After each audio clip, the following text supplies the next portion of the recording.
Ako si Sergeant Craig Q. Toledo, 5619 Infantry, Philippine Army. Tubong Ilonggo.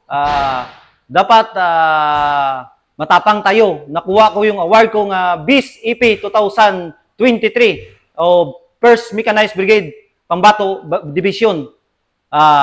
Ang sasabi ko is proud ako nagiging Wickler Battalion.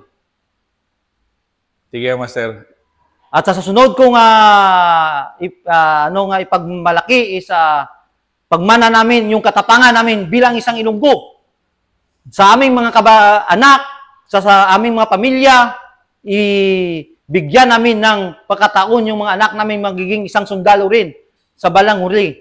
Sila rin yung magmana ng aming katapangan bilang isang Ilonggo.